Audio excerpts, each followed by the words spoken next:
नमस्कार साथियों, मैं आपका अपना राधाकृष्ण यादव बहुजन पाठशाला में आपका हार्दिक स्वागत करता हूं। साथियों,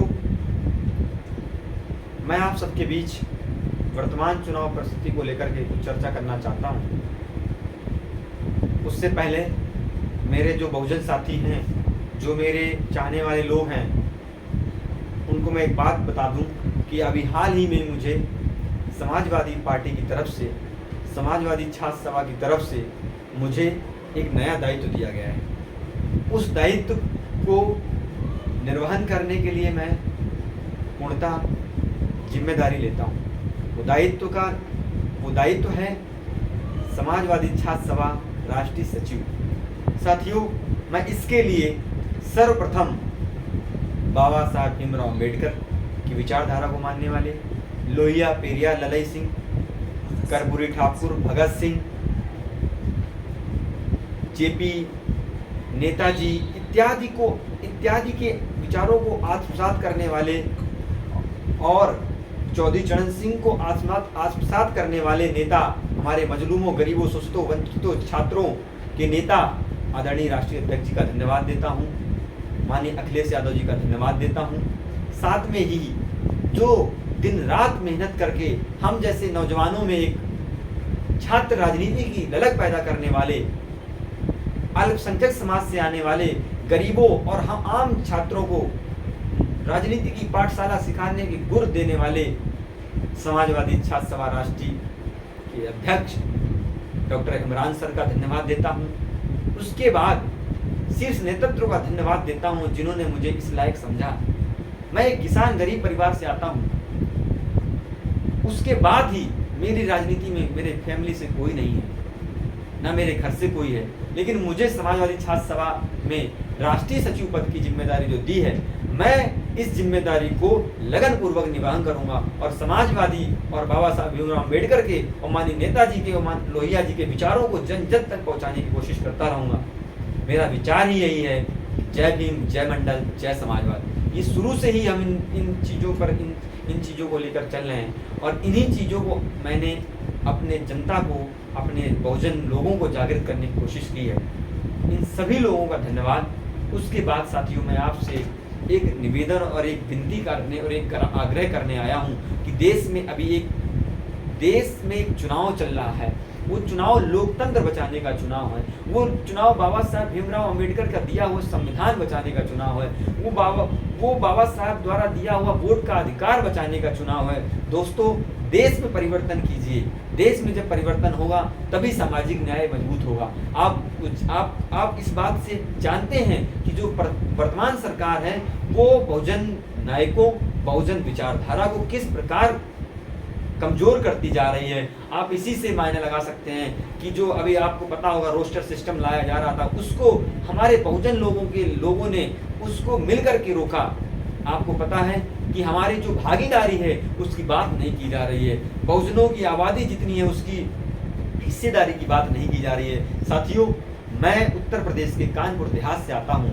वहाँ पर इस बार जो माननीय राष्ट्रीय अध्यक्ष जी का जो नारा है, पीडीए, सबको लेकर चलने की बात वो कर रहे हैं। उसमें अल्पसंख्यक आ रहे हैं, उसमें आधी आबादी आ रही है, उसमें अगड़े आ रहे हैं, उसमें पिछड़े आ रहे हैं, उसमें दलित, सारे लोगों को लेकर चलने की जो बात हमारे राष्ट्रीय अध्यक्ष जी ने की है, उसी फॉर्मूले के तहत हमारे यहाँ से जो अकबरपुर रैया लोकसभा है, वहाँ से राजा रामपाल जी इस बार चुनाव कंटेस्ट कर रहे हैं। साथियों, हम आपसे निवेदन करते हैं कि उनको जिताइए। उनको जिताएंगे तो पाल समाज की बात संसद के दरवाजे पटल तक पहुंचेगी।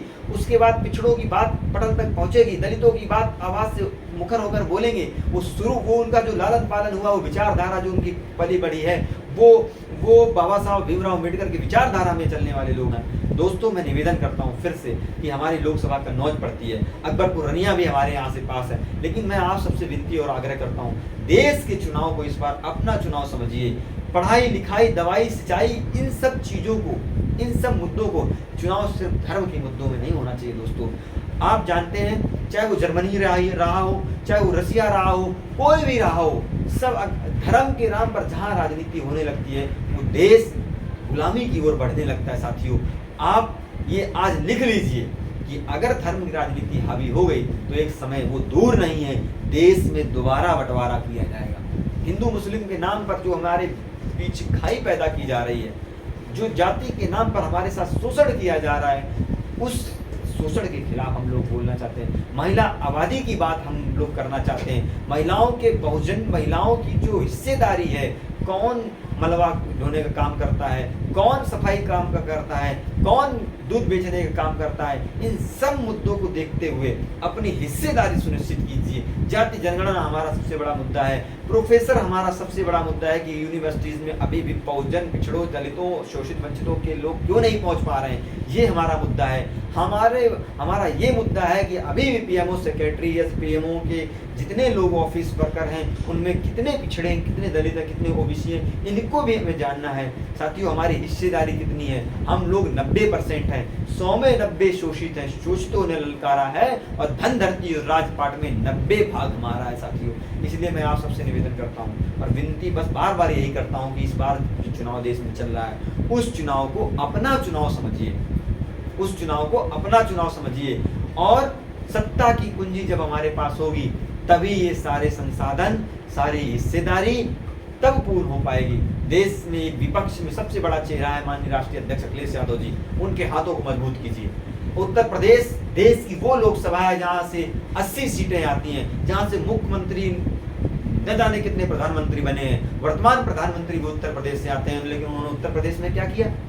60,000 वैकेंसी के लिए 60 लाख फॉर्म भरे जाते हैं, और जब आप परीक्षा केंद्र से बाहर निकलते हैं तो आपको पता चलता है पेपर लीक हो जाता है। आरओ की परीक्षा हो, चाहे वो बैंक की परीक्षाएं हो, चाहे वो रेलवे की परीक्षाएं हो, सब परीक्षाओं को प्राइवेटाइजेशन किया जा रहा है। आपकी हक लूट ये जो चल रही है ना, हक की लूट जो चल रही है, इस लूट के खिलाफ हमारे राष्ट्रीय अध्यक्ष जी खड़े हैं। शुरू से कहा है उन्होंने, ना हम डरे हैं और ना हम डरेंगे।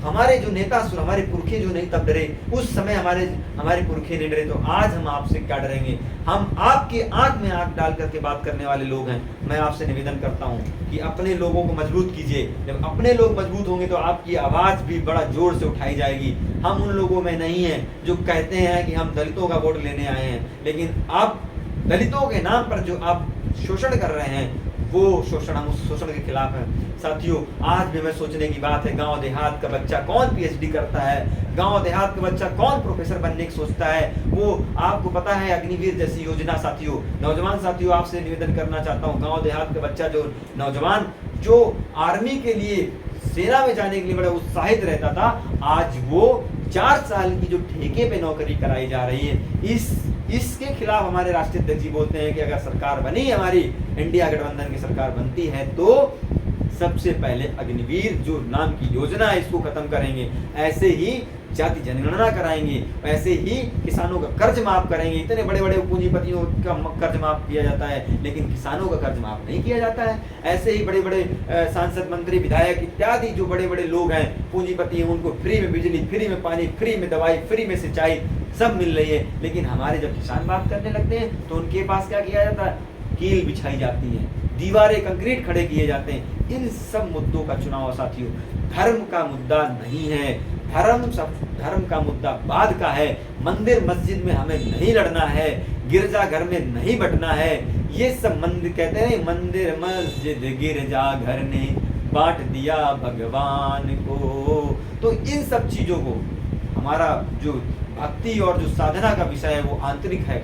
हमें दिखाने की चीज नहीं है कि राम को हम मानते हैं कि नहीं मानते हैं। हर आई होप कि सबके घर में राम पूजे जाते होंगे, लेकिन राम जैसा आचरण, राम ने भाई का फर्ज निभाया, राम ने उस केवट का भी साथ दिया, उस मल्लाह का भी साथ दिया, तो क्या आप ऐसा कर रहे हैं? ये क्वेश्चन है कुछ। और आप हमारे देश का मुखिया जब धर्म पे बोलने लगे तो आप समझ लीजिए किस ओर राजनीति जा रही है। इन सब मुद्दों को लेकर हमारा सबसे बड़ा मुद्दा है रोजगार।